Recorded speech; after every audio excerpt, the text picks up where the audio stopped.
cheapest thing they'd ever heard. So yeah, here's not counting internet comments. My movie's on sale for $3 right now, by the way. I paid more for my coffee this morning, and they told me that that was too much. So that's the good and bad of today's internet, is most people are expecting it free because they can torrent it for $3. So the worst advice I ever got was, you don't know what you're doing because you didn't go to film school. And I will honestly admit right now, and I've admitted it before, on Brown Coats Redemption, I didn't know what the fuck I was doing, but I made a feature-length film in 11 days with multiple locations on a red camera, that the only film that had been used up until that point is Angels and Demons, with a crew that had very little experience, and I put out what I would consider, for a first-time filmmaker, a decent first film. On ZCon, I had a DP who's been in a bunch of movies, head of grip and elected in a bunch of movies, a bunch of people that's gone to film school, and I listened to people tell me I didn't know what I was doing, and I got intimidated, and 60% of the film was done in 26 days. So the worst advice I got was to listen to somebody else's doubts. Yeah, I mean, that's the thing, is I will go to the mat about film school and why it was worthwhile, partially out of like confirmation bias to prove that I didn't waste my money. But you know, I will talk about how it's worthwhile, but you don't have to go to film school. Like, don't feel like if some pretentious filmmaker comes up to you and says that you have to go to film school to learn this, or you have to have done that. No. Probably the worst advice that I get frequently is to wait. Wait until this happens. Wait until this happens. You need to have this. You need to have that. And it's like, if I sat around and waited until things were perfect, first of all, nothing would ever get done. But second of all, this movie would not exist, because I was told multiple times to wait. And it was a moment in time that is never going to happen again, because StarCraft 2 is not the hot e-sport anymore. None of these guys are still playing. I captured something that doesn't exist anymore, and I made this documentary about it because I jumped in and I went ahead and did it. Now that cost me money. You know, it's definitely a thing where you're going to have to sit and figure out what sacrifices you're willing to make. But like, there's so many people that are like, until you have this, you can't do it, and that's not necessarily true. Like, it's until you're ready, you can't do it. It's funny, I didn't get a lot of bad advice because I just didn't get a lot of advice, period, because I didn't know anyone to ask for advice at the time when I made it. I knew some people, and they were qualified within their sort of parameters to give me decent advice. But it took me a lot longer to make the movie than I thought. This is almost the opposite of what you said, but not really. And I get a lot of people, like, we built up a pretty big fan page for Facebook, on Facebook and stuff, so we had a lot of people who felt obligated to tell me stuff. And I started to feel the pressure for how long it was taking. And I started to pay too much attention to the people who were telling me to hurry up, hurry up, hurry up, hurry up. Not my friends who were telling me keep going, keep going. Not my wife who was like, maybe you shouldn't slack off now. Or my friend who used to say, whenever I was on Facebook, less typey, more edity, you know? But that's fine. But the people who were saying, it's still not out yet, why is it taking so long? And I let that pressure get to me, and I rushed. I feel I rushed the last week or two to get it out, and there were things that I let slide in the edit that, admittedly, I wanted it to be done, but I should have given myself even just another week to step back and look at it. So what I've learned is I've got that advice to get it done from people who have no right to tell me that. And it's an indie film. They have nothing riding on this. You know what I mean? Like I volunteered to do this thing, and I'm glad they want it. That's awesome. But dude, relax. You're gonna get it. You're not losing any. It's not like because they're not your investors. Yeah, and they don't know what it takes. Right. They exactly. don't have that knowledge. So I regret that. And I would say go by your own pace. Unless you're a total slacker, but then have people you trust to tell you, come on, man, keep going, keep going, keep going. Because when you're your own boss, which you sort of are when you do this, it'd be easy to be like, I'm not feeling it today. You don't have someone over your head going, yeah, you better feel it. Edit. You know, so that would be my bad advice. The worst advice I ever got was, it's much less inspirational, but it's very practical. Don't worry about it, I'll sign it later. Yes. Yes. You stole my thunder. Oh my God, especially with documentaries. Ladies and gentlemen, preserve friendships. They don't destroy them. Releases are your friends. So I would say I am legally restrained from being more specific, but I will say that a year of my life and therapy and money and all because I was in a location. I was in a location that I hadn't cleared, and without, that's all I will say. I was in a location that I hadn't cleared, and it took a year to work that out. And had I just at the beginning said, "Hey, location owner, will you sign this?" Would have been no problem. A year of my life is gone. Right, and I would say that is the thing. I would say get your contract signed before you roll your camera. Seth, worst piece of advice you've ever been given? Worst piece of advice I've ever been given? You don't need to budget that much time for it. That part's easy. Oh yeah. Right. Yeah. So just like in anything with back to that whole project management thing, because that's what you are as an indie filmmaker. Double your time and plan to double your budget. Just if you have those things in the back of your mind, you will probably finish your project.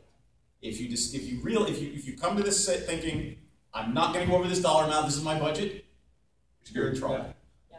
So we have just a few minutes left, and there's one area of indie filmmaking we didn't talk about, which is, and there's different levels of it here, distribution of your film once it's done.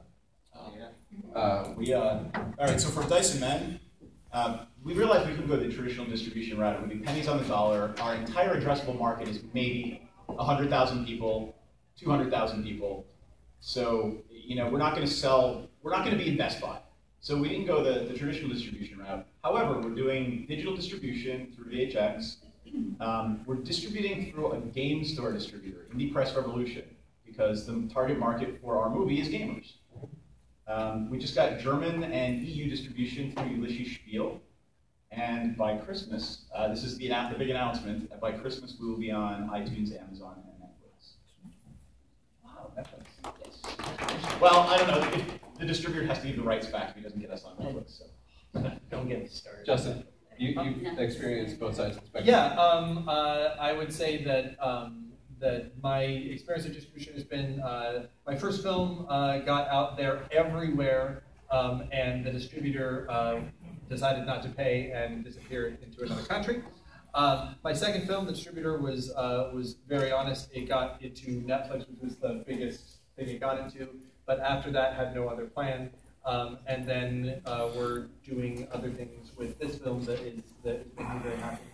Is or is not? Our DVD distributor is sitting over there. Hold on, is or is not? Is. Okay, good. Mostly. Mostly. Good. Nice coverage. I would say that the most interesting thing for me has been my experience with the international distribution, which learning what an international sales agent is going to make you money.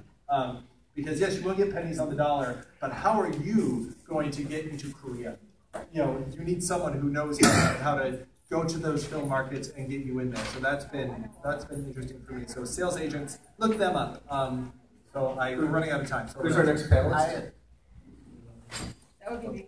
Hold on. Wait. Really? So before we go any further, can we please give Miss Oni a round of applause for this?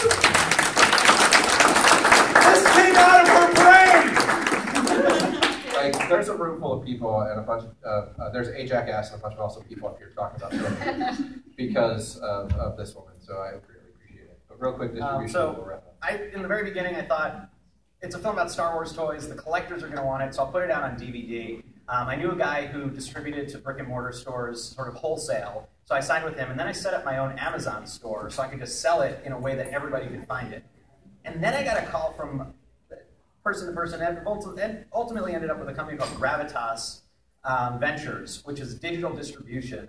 They liked the film. I signed this contract with them that, do weird things aside, is actually great. They very quickly signed a deal with Vimeo On Demand because they wanted to get into it, where they paid me all sorts of money up front for exclusivity. But now I'm on iTunes in something like 35 different countries. I'm on Amazon, Amazon Prime, Hulu, cable video on demand, so Time Warner, Comcast, Dish Network. I mean, you name it. I'm on things I've never even heard of. PlayStation Network has me. It's insane because I signed this one little deal with a company that I did some research ahead of time. Again, who I reached through word of mouth, through networking with other people. And I mean, I don't even know how many people have seen my film. We've sold 4,000 copies of the DVD, but the numbers of digital downloads, rentals, streams, whatever, I have no idea. I mean, I get accounting reports, but they're huge, beyond what I could ever have imagined. And again, it was simply because of networking and friends. So distribution's out there in ways that you can't even believe. And it's definitely made my money back on the film. I mean, I didn't have to do anything. It's incredible. I love the internet. Except, make a documentary about Star Wars. Oh, well, right. I did that. Yeah. Right. I mean, I had a very similar thing. Like, it sort of goes back to that be nice to everybody kind of thing. Like, I was sort of figuring out, am I going to go to festivals, wait until somebody discovers me, like, what's going to happen? And then I happened to email this guy who we had talked to film at part of South by Southwest a couple years before. And he was like, by the way, I've got these buddies that are starting this film distribution company. They do indie game distribution. They're getting more into filmmaking. Do you want to talk to them? And I said, Devolver, it's Devolver Digital. They've done a Duke Nukem game and Hotline Miami and Always Sometimes Monsters and Hatcherful Boyfriend, which is a pigeon dating sim, if you've heard of it. But anyway, so we have a deal with them. It's very similar. We're on VHX, iTunes, Amazon. We just opened on Steam, which is where you can get the movie for $3 right now, $2.99. And they handle all of that stuff. It's international. They took care of it. They help advertise it and market it. And then I did the DVDs myself, and I just sort of sell them by hand, which I have some with me if you want them. So. My first film, 100% self-distributed because it was Derivative Works project, but I got to learn what self-distribution is, and I would highly advocate outside of the video-on-demand area, which does require a distributor.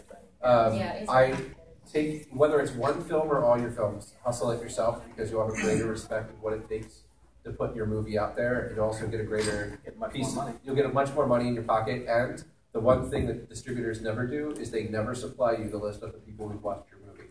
That list, those emails, those people is more valuable to you for the next film and the third than it is in the first. So I would definitely advocate for you doing it yourself. Mike, let me add one last thing. So we were talking a lot about indie filmmakers, how to make it, how to get in. Stop by the of Dice and Men booth sometime over the weekend. My wife and I were at Gen Con 2 weeks ago, and I walked around Gen Con and I shot a 6-minute short film on this phone. So if you want to come and see what it looks like and like the quality of something you can shoot on an iPhone, come and I'll show it to you. I mean, it looks. Or just come by and ask us questions. All the Yeah, filmmakers are kind of in that one corner. We and all buy like DVDs. to talk. Your film's like